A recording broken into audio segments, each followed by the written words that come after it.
Good morning, everyone, and you're welcome to the new session or the new unit.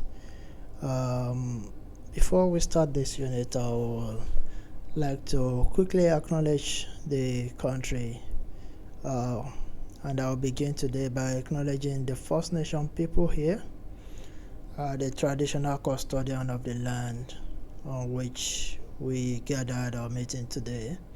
I pay my respect to the elders, past and present, and extend my respect to the Aboriginal and Torres Strait Islander here today.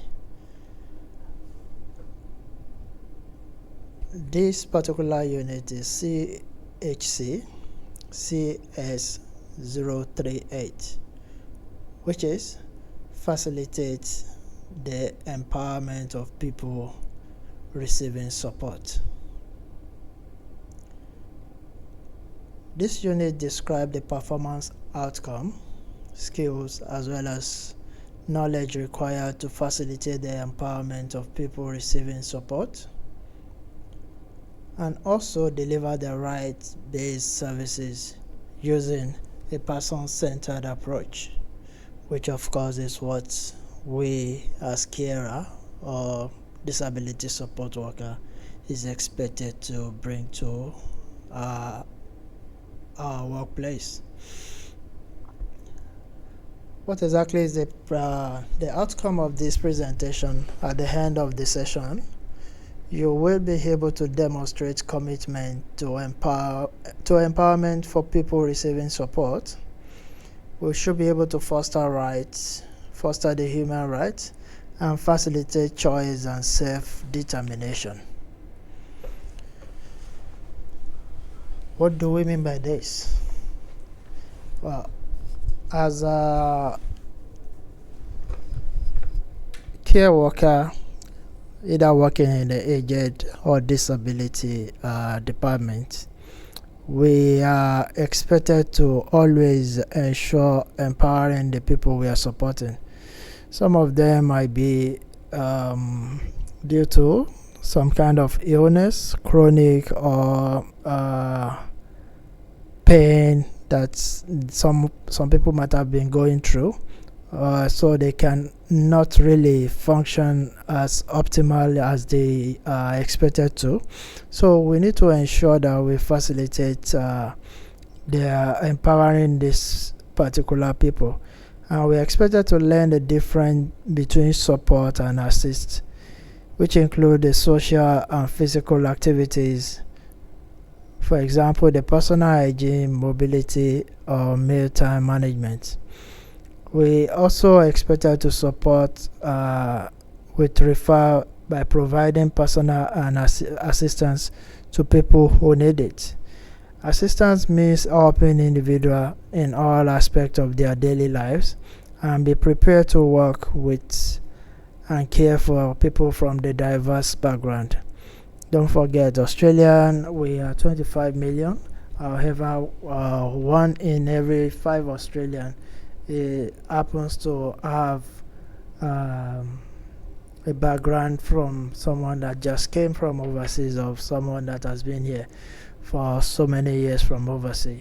So under the Carer Recognition Act 2010 chartered, people receiving support include those who has disability, just as I've said earlier, someone that has a medical condition, either terminal or chronic illness, or someone that is frail or they are aged. And lastly, but not the least, of course there are more, but there are someone with mental health illness.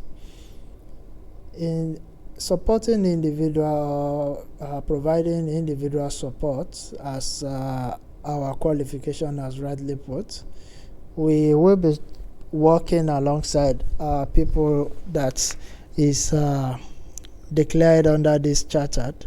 And the main thing that most of them have in common is the level of discrimination that people actually show towards them, either because either due to sentiment or due to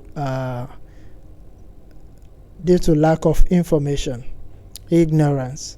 So we as a support worker, we as a carer, or we as a care worker, we need to always provide this information to people that are not well, that doesn't know much about what we are doing. So how do we do this? We do this by empowering our clients. Empowering means giving the person the power to actually control their own life. Let them be the driver of their decision. Everybody have different needs. How are you going to be allowing them to be the one that actually determine how they want to live their life, how they want to move from A to B? That is what we are expected to do. We do this by providing the necessary information. It involves building and improving their capacity to reach their goal, depending on the person's needs. The moment you are setting up, the moment you are starting to support a client, of course, the first thing there will be some kind of assessment.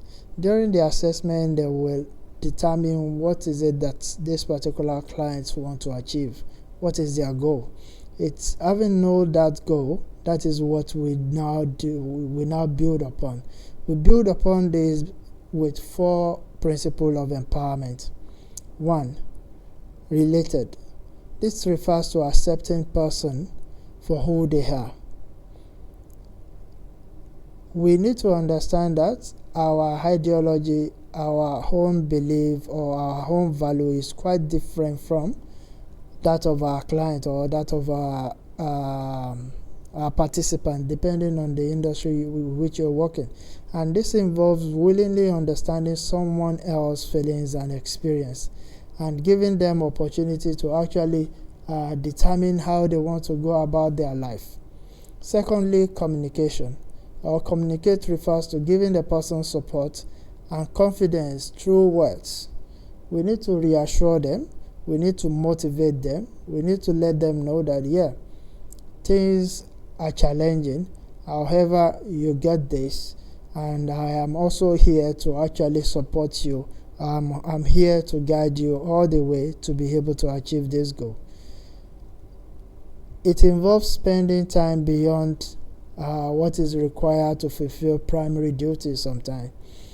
If you're working with an elderly person, they want to really, they would like you to really spend time with them. They enjoy your company, and it's only when you show this level of commitment and response with the level of communication that you're showing that they can rely on you, and they will be happy to even open up and tell you more about what they are going through. Without it, it will be very hard for them to actually rely or even think that you are there to really support them. Next is illuminate. Illuminate refers to instilling greater knowledge and understanding to someone's receiving support. How do we do this? How do we do this? We don't do this by giving them the appropriate information, giving them the right feedback and guidance on how best they can achieve their goal. Not really doing it for them, but giving them the tools to be able to see what is it that they are intending to do, what are the likely outcome of them going forward and doing this, what are the risks associated with what they want to do. And we give them that opportunity to even learn more by providing, which is educating. We provide a clear instruction to that person on this is what is happening and this is how everyone is doing it. I believe if you do it this way, you are likely to have this result. But the way you are doing it, it's not the approved one, because these are likely to be the result at the end of the day. And you give them all these tools for them to make the right decision that actually affects their life, or that will affect their life in the real sense. So, reflecting or personal value refers to when you see essential essentially what you believe is essential to you might not be essential to someone else. Just like what we are saying now, if you provide the appropriate information for someone, you don't bring that value, your own value and belief, you don't impose it on them. You allow them to actually think out of the box. You allow them to make that decision with all the information that you've provided so far.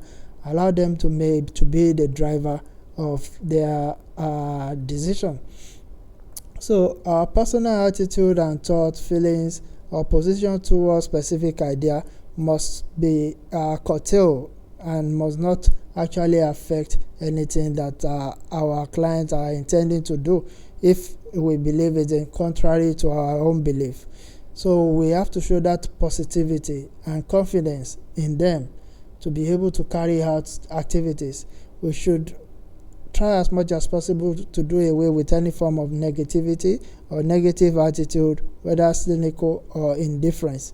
So having a proper values and attitude as a carer will allow you to appreciate to appropriately support your clients, your care, your resident, or even your participant, depending on the facility they are, depending on the group they are working.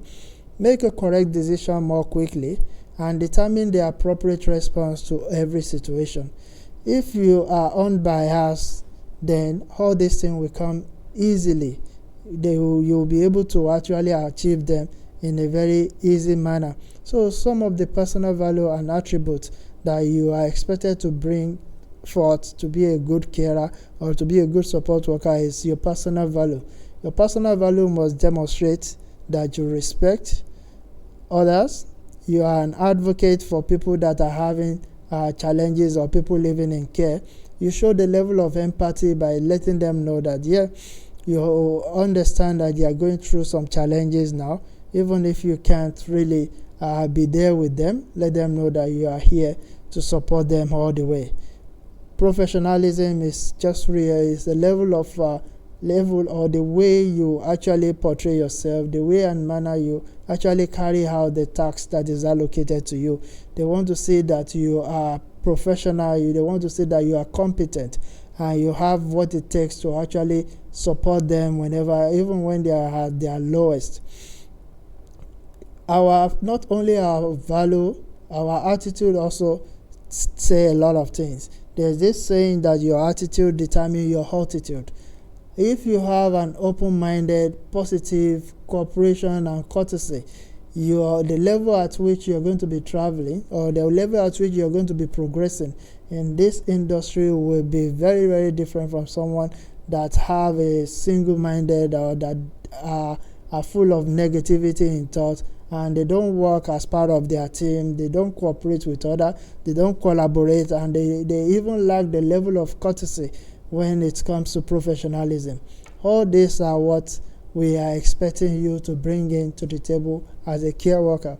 So as a care worker, you must uphold the social justice during all interaction with your client, and we do this by doing the following. 1. Recognize the client's needs. 2. Allow the client to share their insight on how they want these particular services to be run. Don't enforce things on them. Allow them to be the driver of their recovery or of their support. Inform the client of their rights. Encourage the client to participate in a decision and assist the client in having equal, fair access to any form of resources, goods, or services, and taking measure to remove any barrier that they are likely to come across during these particular activities. Any question, guys? If there is no question, that is where we are going to call it a day today, and I will see you next time. Thank you for listening. Bye for now.